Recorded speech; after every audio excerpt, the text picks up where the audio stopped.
Shalom, selamat malam Bapak Ibu Saudara kekasih Tuhan.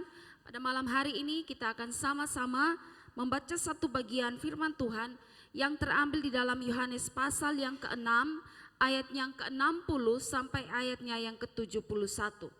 Saya akan memberikan tema renungan firman Tuhan kita pada malam hari ini tentang teguran Yesus Kristus.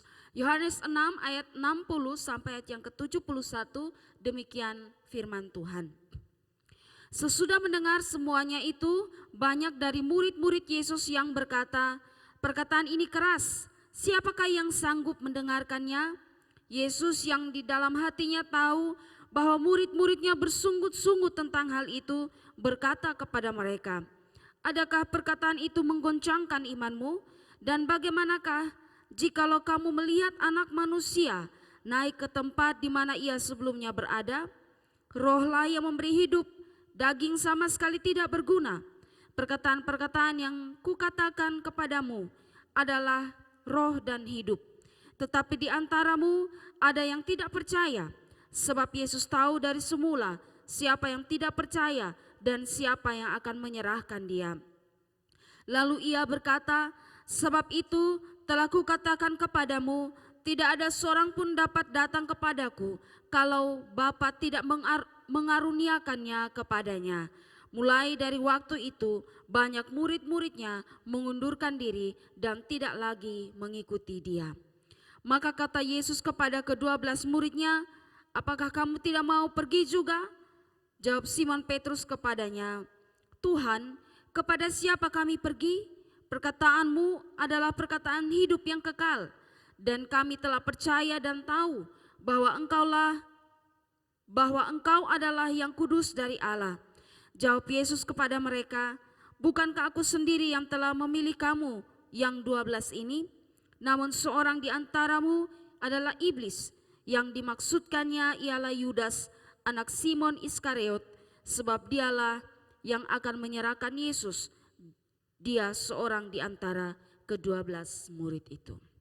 Ya, demikian jauh pembacaan firman Tuhan bagi kita, dan yang berbahagia adalah setiap kita yang mendengarkan firman Tuhan, merenungkan dan melakukan dalam hidup kita hari lepas hari. Saudara yang kekasih di dalam Tuhan, tema yang saya katakan tadi tentang teguran Yesus Kristus. Kalau kita dengar kata teguran, maka konotasi atau pesan yang kita dapat tentang kata teguran ini, maka seringkali yang ada hanyalah yang bersifat negatif. Ya, oh dia ditegur, maka konotasinya negatif. Si A ditegur, si B ditegur. Pesan yang kita dapat seringkali itu sesuatu yang negatif. Dan kalau kita ditegur, maka masing-masing kita punya sikap yang berbeda di dalam menanggapi sebuah teguran. Ada yang tersinggung, ada yang marah, ada yang menyalahkan orang lain, tapi ada juga yang membuka diri dan mau menerima teguran serta memperbaiki diri. Nah, teguran itu bukanlah sesuatu yang buruk, tapi teguran itu adalah sesuatu yang baik yang bisa untuk mengubah diri kita ke arah yang lebih baik. Nah saudara, berbicara tentang teguran di dalam teks firman Tuhan yang tadi kita baca juga sementara memperlihatkan bagaimana Tuhan Yesus menegur orang-orang banyak, menegur murid-muridnya pada saat itu.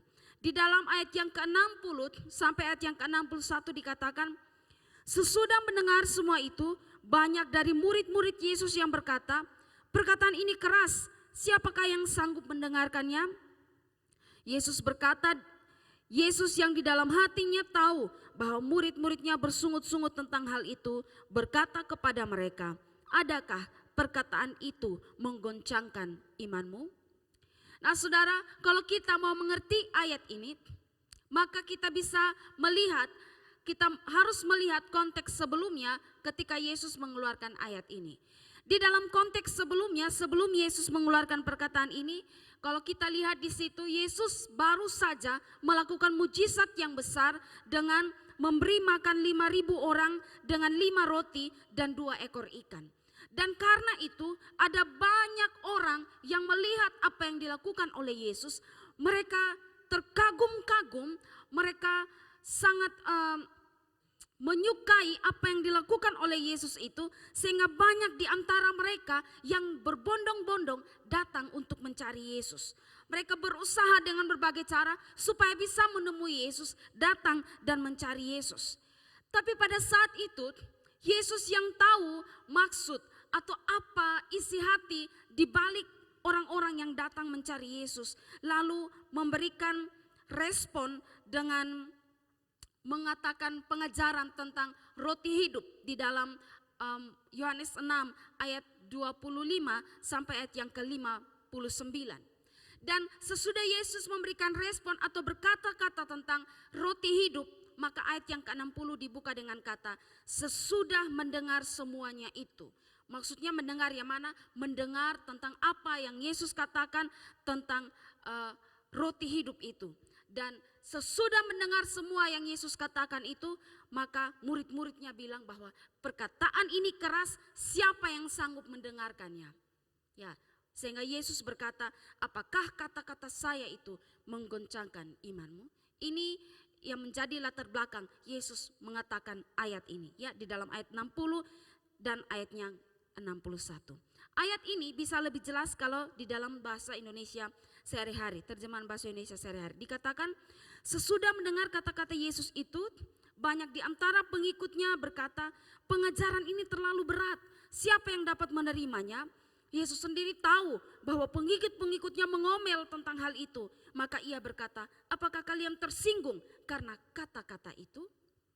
Ya, jadi ini merupakan bagian pengajaran Yesus yang keras dan menyinggung orang-orang murid-murid yang hadir pada saat itu. Nah, pertanyaannya, apa yang menjadi tujuan Yesus ketika Yesus mengatakan hal itu? Ketika Yesus menegur murid-murid, mengatakan perkataan yang keras sampai mereka bilang, ini kata-kata yang keras, siapa yang bisa dapat menerimanya? Ada beberapa hal yang akan kita bahas pada malam hari ini. Apa tujuan Yesus? Yang pertama, yang menjadi tujuan Yesus ketika dia berkata-kata seperti itu, menyampaikan teguran kepada murid-muridnya adalah untuk mengoreksi motivasi daripada murid-murid. Ya, untuk mengoreksi motivasi daripada orang-orang yang ada pada waktu itu. Tadi saya katakan bahwa orang-orang terkagum-kagum melihat akan apa yang Yesus lakukan dengan memberi makan 5.000 orang hanya dengan 5 roti dan 2 ekor ikan. Dan karena itu ada banyak orang yang mau datang ikut Yesus, cari Yesus. Tapi Yesus tahu apa motivasi hati mereka. Ayat yang ke-26 dikatakan, Yesus menjawab mereka, aku berkata kepadamu, sesungguhnya kamu mencari aku bukan karena kamu telah melihat tanda-tanda, melihat apa yang Yesus lakukan, melainkan karena kamu telah makan roti itu dan kamu kenyang. Ya. Orang banyak datang bukan karena melihat tanda-tanda Yesus yang maha kuasa itu, tapi karena telah makan roti itu dan menjadi kenyang. Makanya mereka mau datang untuk mencari Yesus. Ya, ini merupakan sebuah teguran keras kepada mereka. Karena hati mereka, hati orang-orang yang ikut Yesus pada saat itu hanya berpusat pada hal-hal yang bersifat jasmani dan tidak terbuka pada hal-hal yang bersifat rohani yang mengakui bahwa Yesus itu adalah Allah. Mereka mencari Yesus karena berkaitan dengan hal jasmani dan bukan karena melihat tanda-tanda. Melihat tanda-tanda di sini artinya sebuah pemahaman bahwa Yesus yang luar biasa itu, yang melakukan mujizat itu, memberikan indikasi bahwa dia adalah Mesias, dia adalah anak Allah, dia adalah seseorang yang sanggup melakukan mujizat yang begitu besar. Itu tidak dilihat oleh orang banyak itu. Ya, karena mata mereka tertutup hanya pada hal-hal bersifat jasmani. Ya, ada banyak orang hanya tertarik pada hal yang bersifat mujizat. Dan bagaimana mujizat itu menguntungkan diri mereka sendiri. Bukan pada satu pengertian yang timbul dari iman mereka.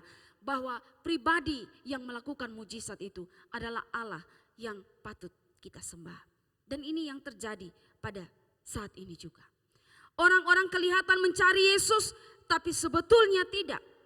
Bahkan sebetulnya mereka juga tidak peduli akan tanda-tanda yang diberikan oleh Yesus Kristus. Mereka mencari sesuatu yang lain di dalam diri Kristus itu sendiri. Pada zaman sekarang ini ada banyak orang juga yang mengikut Yesus karena alasan-alasan lain. Bukan karena alasan-alasan rohani, tapi lebih kepada alasan-alasan bersifat jasmani. Ya, banyak mau ikut Yesus supaya diberkati.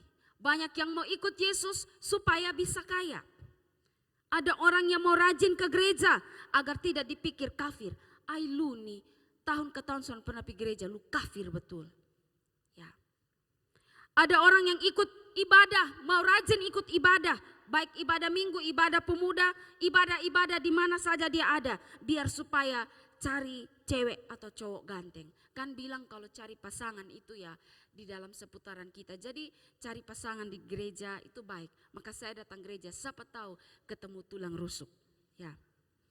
Ikut ibadah di gereja supaya bisa ketemu dengan pacar. Kau ketemu di mana le? Malam minggu mam tua mengamuk-mengamuk, nah biar gereja sah. Supaya alasan bisa ketemu pacar. Ya, pergi ke gereja daripada duduk nganggur, tidak ada kerjaan di rumah. Pergi gereja daripada nanti mai tua mengomel, baik tua mengomel, daripada orang tua marah, lebih baik datang ke gereja. Atau lebih baik beta ke gereja, karena di gereja ada pembagian sembako. Beras mahal bro, jadi datang sah. Di gereja ada pembagian sembako. Dan ada banyak alasan orang datang gereja, datang cari Tuhan dengan hal-hal yang demikian. Bahkan bukan saja itu, ada banyak hamba Tuhan yang memimpin KKR, membuat KKR dengan menawarkan tentang kesembuhan ilahi. Sakit disembuhkan, lumpuh, buta, tuli, bisu, semua disembuhkan. Termasuk sakit hati pun bisa disembuhkan. Ya. Tapi di dalamnya tidak ada pemberitaan Injil. Di dalamnya mereka tidak menyampaikan kabar keselamatan supaya orang-orang dapat diselamatkan. Dan ini yang terjadi. Dan bahwa dapat dipastikan semua orang dengan motivasi yang demikian. Yang hadir di dalam ibadah, yang ada di dalam KKR. Mereka secara fisik saja hadir. Tapi mereka secara hati, mereka tidak sungguh-sungguh mencari akan Tuhan. Dan ini adalah dosa. Ini adalah motivasi yang keliru. Dan apa yang dilakukan oleh kita ini, kita sebenarnya hanya meniru orang-orang pada masa lampau yang sudah melakukannya. Dan karena itu Yesus menegur murid-murid, orang-orang banyak karena ingin mengoreksi motivasi mereka ketika datang mencari Dia. Nah saudara, mencari Tuhan itu baik, ya. Tapi jika motivasi orang yang mencari Tuhan itu tidak baik, maka mencari Yesus pun menjadi tidak baik. Tuhan ingin untuk kita mencari Dia karena kebutuhan akan juru selamat dalam hidup kita secara pribadi. Tuhan ingin kita mencari Dia karena kita menyadari bahwa kita orang berdosa, kita binasa, kita butuh juru selamat penebus hidup kita. Itu motivasi yang sebenarnya. Yang embel-embelnya itu nanti Tuhan tambahkan. Ya. Karena itu kalau malam hari ini ada di antara kita yang selama ini kita melayani, selama ini kita main musik, selama ini kita pelayanan singer, selama ini kita pelayanan MC, mengajar sekolah minggu, terlibat di dalam pemuda, terlibat di dalam paduan suara, bahkan di dalam kemajelisan, bahkan juga sebagai hamba Tuhan. Kalau punya motivasi yang keliru, Tuhan tidak berkenan atas segala pelayanan saudara. Walaupun saudara pelayanan pagi ketemu pagi, jarang pulang pun Tuhan tidak berkenan. Karena motivasi saudara keliru. Berbicara tentang motivasi hanya diri kita dan Tuhan saja yang tahu. Tidak ada yang bisa, dia tuh pelayanan karena begini, dia pelayanan karena begini. Masing-masing kita berurusan dengan Tuhan. Karena tidak ada yang tersembunyi di mata Tuhan. Mau lari kemana? Bapak tua lihat lu. Karena itu saudara, introspeksilah diri kita masing-masing. Sudahkah saya dan saudara punya motivasi yang benar di hadapan Tuhan ketika kita datang mencari Dia, ketika kita datang beribadah, ketika kita ada untuk melayani? Sudahkah kita punya motivasi yang baik? Kalau belum, bertobatlah karena Yesus menegur orang-orang yang memiliki motivasi yang keliru. Itu yang pertama. Yang kedua, tujuan Yesus memberikan teguran pada murid-murid dan orang banyak pada saat itu adalah untuk memperkokoh komitmen murid-murid, ya. Untuk memperkokoh komitmen murid-murid.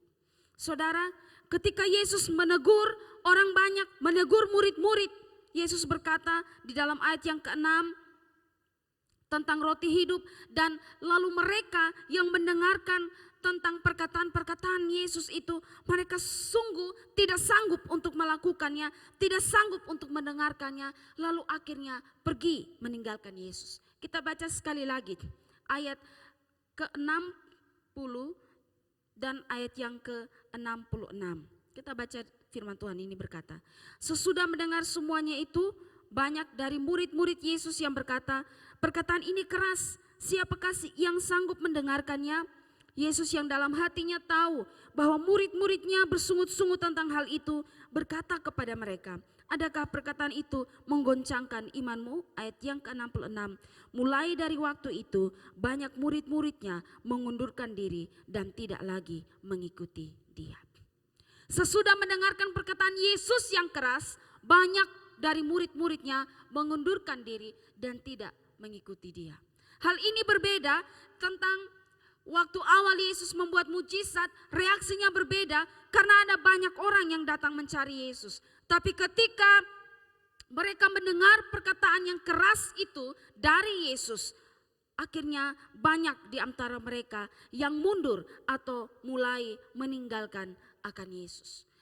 Mereka melihat mujizat yang Yesus lakukan, lalu mencari Yesus. Tapi setelah bertemu dengan Yesus, apa yang mereka harapkan itu tidak mereka dapatkan untuk diri mereka. Akhirnya mereka pergi dan meninggalkan akan Tuhan mereka. Nah, ini juga ada di dalam zaman sekarang ini. Ada banyak di antara kita yang berharap ikut Tuhan supaya bisa disembuhkan. Ikut Tuhan supaya bisa berhasil. Ikut Tuhan supaya saya bisa terus sehat dan sebagainya. Tapi dalam pengeringan kita akan Tuhan, kita tetap saja sakit. Kita usaha, kita tetap saja tidak berhasil. Lalu kita menjadi tidak percaya dan meninggalkan akan Tuhan. Banyak orang yang seperti itu. Karena itulah Yesus mau menegur setiap kita dan menegur murid-murid supaya memberikan mereka pengertian yang baik dan supaya mereka punya komitmen itu teguh di dalam Tuhan. Ya. Tujuan Yesus menegur murid-murid, Yesus memberikan pengajaran yang keras, Yesus memberikan pengajaran yang berat dengan tujuan supaya dapat melihat sejauh mana komitmen mereka, komitmen murid-murid, bahkan komitmen kita di dalam mengikuti akan Tuhan. Ya. Ada banyak orang yang hanya mau menerima yang baik-baik saja dari Tuhan. Hanya mau menerima yang berkat-berkat saja dari Tuhan. Tetapi begitu ada yang keras dari Tuhan di dalam diri kita, kita tidak mau menerima dan menolaknya. Ya. Ada banyak muda-mudi, firman Tuhan sudah bilang, janganlah engkau pacaran dengan orang yang tidak seiman. Tapi karena sudah cinta, abaikan firman Tuhan itu. Firman Tuhan bilang, jangan berzina, tapi sudah terlanjur cinta dengan orang lain, maka kesucian pernikahan itu diingkari. Ada banyak hal, saudara, contoh-contoh dalam keseharian kita yang menggambarkan tentang bagaimana kita kurang berkomitmen teguh dengan Tuhan. Bagaimana kalau firman Tuhan yang keras datang kepada kita, memberikan pengajaran-pengajaran yang keras kepada kita, kita menolak karena kita takut ditolak oleh dunia ini. Tapi pada saat itu, Yesus memberikan pengajaran yang keras. Dan Yesus bilang, adakah kata-kata saya menggoncangkan imanmu? Dan banyak orang yang pergi meninggalkan Tuhan. Adakah di antara kita juga yang akan demikian? Satu hal yang menarik di sini bahwa sekalipun dikatakan di dalam ayat 66 ada banyak orang yang pergi meninggalkan Tuhan, tapi dikatakan murid-murid Yesus tetap ada di antara mereka. Murid-murid Yesus tetap tinggal dan tetap setia kepada Tuhan. Ayat 68, ayat 67 sampai ayat yang ke-69. Maka kata Yesus kepada ke-12 muridnya, apakah kamu tidak mau pergi juga? Jawab Simon Petrus kepadanya, Tuhan, kepada siapakah kami akan pergi? Perkataanmu adalah perkataan hidup yang kekal, dan kami telah percaya dan tahu bahwa Engkau adalah yang kudus dari Allah. Saudara, kata-kata Petrus ini merupakan kata-kata yang sungguh luar biasa, penuh keyakinan iman. Dia mengatakan bahwa Tuhan, kepada siapakah kami akan pergi? Perkataan-perkataanmu adalah perkataan hidup yang kekal. Petrus tahu bahwa tidak ada yang memberikan keselamatan kepada dia. Tidak ada yang menjamin keselamatan. Tidak ada yang bisa memberikan keselamatan kepada hidupnya. Dan karena itu dia bilang, Tuhan Yesus bilang, apakah kamu tidak pergi? Kamu yang di sini tidak pergi. Tapi dia dengan penuh keyakinan iman, Tuhan, kepada siapakah aku akan pergi? Kata-katamu memberikan adalah perkataan hidup yang kekal. Saudara, kalau saudara kecewa pada Tuhan dan saudara pergi dari Tuhan dan saudara berpikir bahwa saudara bisa menemukan juru selamat lain di luar sana, maka saudara keliru. Kalau saudara pergi meninggalkan Tuhan kita Yesus Kristus, yang ada bukan kebahagiaan yang saudara terima, tapi yang ada hanyalah kebinasaan yang saudara terima. Karena di bawah kolong langit ini tidak ada nama lain yang diberikan yang olehnya saudara dan saya dapat diselamatkan. Yesus Kristus adalah satu-satunya jalan keselamatan bagi saya dan saudara. Karena itu kalau saudara yang pergi meninggalkan akan Tuhan, jangan salah sangka bahwa saudara akan binasa dan tidak menemukan kebahagiaan di luar sana. Ya, kepercayaan yang sungguh-sungguh inilah yang akhirnya menyebabkan murid-muridnya tetap ada dan mengikuti akan Yesus. Dan ini berbeda dengan orang-orang yang tidak sungguh-sungguh percaya kepada Tuhan dan akhirnya pergi.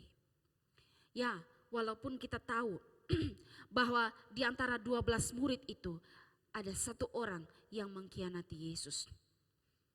Pada saat itu kita tahu bahwa ada dari 12 murid yang tetap tinggal saat itu, ada satu di antara mereka yang mengkhianati Yesus. Tapi yang ingin saya katakan di sini, bagaimana kasih daripada murid-murid yang lain yang tetap ingin setia ikut dengan Tuhan. Karena itu saudara, pada malam hari ini juga Tuhan menegur kita untuk membuat kita tetap punya komitmen yang teguh di dalam Tuhan. Kekecewaan-kekecewaan yang kita alami dalam dunia ini, mungkin kita kecewa dengan Tuhan karena saya sudah berdoa tapi Tuhan belum sembuhkan saya. Ini sakit penyakit terus menggerogoti diri saya dan sebagainya. Saudara, firman Tuhan bilang apa? Cukuplah dalam kelemahanmu, kuasaku menjadi sempurna. Tuhan punya rencana yang baik untuk kita. Dan tidak mungkin dia memberikan ular kepada kita. Tapi dia memberikan roti kepada setiap anak-anaknya yang meminta. Karena itu mari tetap berkomitmen ikut Tuhan. Jangan kecewa dengan Tuhan. Karena yang dia buat adalah yang baik bagi kita. Ini yang kedua, Tuhan menegur kita untuk memperbaiki komitmen kita. Yang ketiga terakhir, Tuhan menegur untuk mendatangkan pertobatan. Ya, tujuan Tuhan memberikan teguran kepada murid-murid agar supaya murid-murid menyadari akan dosa mereka dan bertobat. Dan pertobatan itu hanya bisa terjadi jika kita masih ada di dalam dunia ini. Apabila Tuhan sudah memanggil kita, kesempatan kita habis. Dan saat kita ada di dalam dunia ini, saat kita diberikan kesempatan oleh Tuhan hidup dan Tuhan menegur kita, maka itu adalah kesempatan yang luar biasa untuk menyadari dosa kita, buka hati kita, bertobat, terima Yesus, hidup di dalam Dia. Itu menjadi tujuannya. Ya, Wahyu 3 ayat 19 berkata, barang siapa ku kasihi, ia ku tegur dan ku hajar. Sebab itu relakanlah hatimu dan bertobatlah. Ayat ini dalam bahasa Indonesia sehari-hari berkata, orang-orang yang kukasihi, merekalah yang kutegur dan kucambuk. Karena itu hendaklah kalian bersemangat dan bertobatlah dari dosa-dosamu. Karena kalau Tuhan masih menegur kita, itu bukan karena dia tidak menyukai kita, tapi bukti daripada kasihnya kepada kita. Dan saat itu Yesus menegur murid-murid sebagai bagian dari kasihnya kepada murid-murid untuk supaya mereka bertobat. Termasuk pada saat itu Yesus memberi teguran karena Yesus juga tahu bahwa salah satu dari 12 murid Yesus, yaitu Yudas Iskariot, akan mengkhianati Yesus. Yesus tahu apa yang direncanakannya dan Yesus menegur supaya Yudas pun bisa berubah atau bertobat. Tapi ya, kita tahu Yudas pada akhirnya tetap mengkhianati Yesus dan hidupnya binasa. Saudara, teguran itu adalah sebuah bentuk kasih yang diberikan Tuhan bagi kita. Teguran dan hajaran yang diberikan Tuhan itu bukanlah sebuah tanda penolakan, melainkan sebuah tanda kasih yang begitu besar dari Tuhan kepada kita. Amsal 3 ayat 11 dan ayat yang ke-12. Hai anakku, janganlah engkau menolak didikan Tuhan dan janganlah engkau bosan akan peringatannya. Karena Tuhan yang memberi ajaran kepada yang dikasihinya, seperti seorang ayah kepada anak yang disayanginya. Kalau ada anak kita berbuat salah, kita marah tidak? Marah ya. Kalau ada ketompu anak bermain-main di tengah jalan, di kendaraan banyak, ketong bikin ke mana? Kestinggal sah, biar bermain situ susun papa oto lewat, susun papa main sah. Atau kita pi bawa kayu panjang begini, lu nih mau mati kok, lebih lu sini. Ya, pasti begitu ya. Apakah kita benci? Tidak ya, itu bentuk sayang. Hajar dia, taruh dia di muka kaki, lu tahu itu kendaraan banyak, lu bermain tengah jalan, oto datang giling, lu mati. Ya, pasti ketemu orang Kupang omong begitu toh. Apakah ketong menginginkan di kematian? Tidak, tapi karena ketong sayang dia, kasih ingat dia, jangan coba-coba lu pi main di tengah jalan, itu bahaya. Ya, itu juga merupakan bentuk kasih Tuhan kepada kita. Kalau kita ditegur, dihajar, itu bagian dari kasih Tuhan kepada kita supaya kita menyadari akan segala dosa-dosa kita. Karena itu bersemangatlah terus di dalam Tuhan. Terimalah teguran dan didikan Tuhan sebagai ucapan syukur atas kasihnya bagi kita. Bertobatlah, berbaliklah kembali kepada Dia. Ya. Kalau saudara yang iring Tuhan selama ini, tapi mulai sibuk dengan hal-hal lain, lalu melupakan akan Tuhan. Kalau Tuhan jewer telinga, tarik bawa datang kembali dalam pelayanan, terimalah itu, karena itu bagian dari kasih Tuhan kepada saudara. Ya, saya punya pengalaman, saya punya membagi kesaksian tentang seorang teman saya. Ya, seorang teman saya ini dia kebetulan bertemu dengan saya dan dia bercerita, kami teman SMP. Lalu dia bercerita dengan saya tentang bagaimana hidupnya dulu. Dia bilang, ini kalau dalam bahasa Kupang dia bilang gini, ohnya beta nih dulu beta pun hidup sungguh-sungguh parah. Kenapa parah? Beta kalau duduk minum, maka minum bisa pagi ketemu pagi. Beta sone peduli kalau beta su minum tuh ada yang buat salah, beta mulai taruh ini pisau parang di beta pembawa ini, kalau dia pakai jaket taruh di bawah lengan bajunya dan pergi langsung tusuk-tusuk sah. Kejahatan sekali. Lalu itu dilakukannya selama bertahun-tahun. Tapi satu ketika dalam keadaan mabuk, lalu dia mengalami kecelakaan sepeda motor. Dia baku hantam dengan ini sepeda motor. Dia bilang saat itu yang dia tahu, dia bangun karena puji Tuhan dia pakai helm. Helm itu bagus ya, melindungi saudara dari kecelakaan ya. Jadi pakai helm walaupun hari Minggu. Aspal itu tidak lunak kalau hari Minggu ya. Jadi waktu dia bangun dia bilang karena dia pakai helm dia hanya lihat darah di sini. Lalu yang menolong dia itu adalah 2 suster. Ya. 2 suster mereka keluar dari biara, kebetulan jalan, mereka angkat dia. Dan setelah itu dia tidak sadar lagi. Dia koma selama 2 minggu dan dia sadar tapi pergelangan tangan kirinya ini patah. Ya, pergelangan tangan kirinya patah, lalu hancur semua muka-mukanya. Lalu saya tanya, terus dengan yang celaka yang itu dia bilang, itu saya sudah tidak tahu lagi karena saya sudah parah. dan posisinya dia jauh dari orang tua. Ya, dan ketika dia cerita itu, dia bilang, waktu saya sadar kembali, patah, saya pun tangan tidak bisa bikin apa-apa, cuti berbulan-bulan tidak masuk kantor karena pergelangan tangan kirinya patah. Sampai sekarang masih tidak utuh lurus begini, masih ada bengkoknya. Dan dia bilang bahwa itu merupakan hidup kedua yang Tuhan kasih kepada saya. Saya tahu bertahun-tahun dulu pemuda saya rajin gereja, mulai dapat kerjaan saya cek mabuk, saya pernah injak gereja. Jadi ini cara Tuhan untuk tegur saya menjadi lebih baik. Ya, dia bilang apa, bahwa ini kehidupan kedua yang Tuhan berikan bagi saya. Dan kalau Tuhan suka kasih saya kehidupan kedua, saya tidak mau sia-siakan. Dan mulai itu bertobat dia dalam segala hal dan mau melayani Tuhan. Ya, apakah tunggu kita sampai tabrak motor patah tangan baru mau bertobat?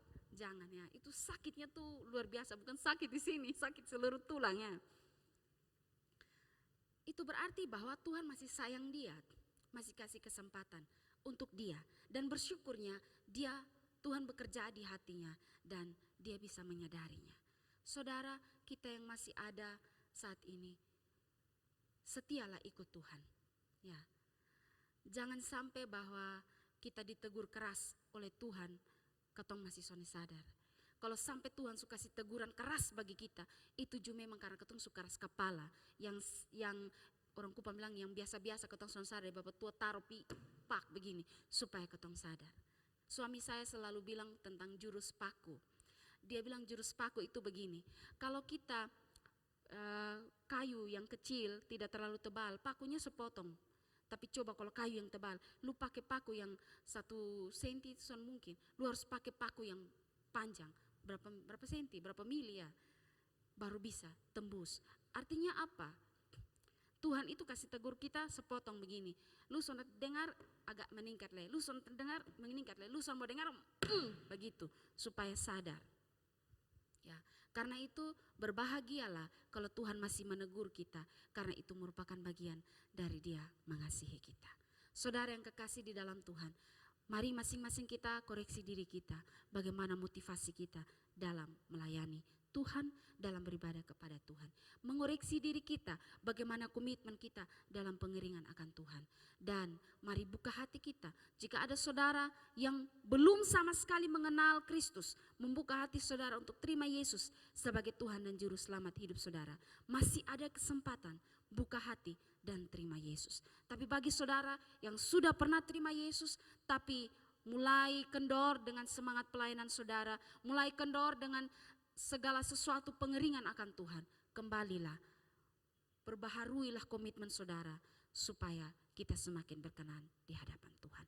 Kiranya firman Tuhan yang singkat ini boleh memberkati kita dan terus membuat kita bersemangat melayani Tuhan. Amin.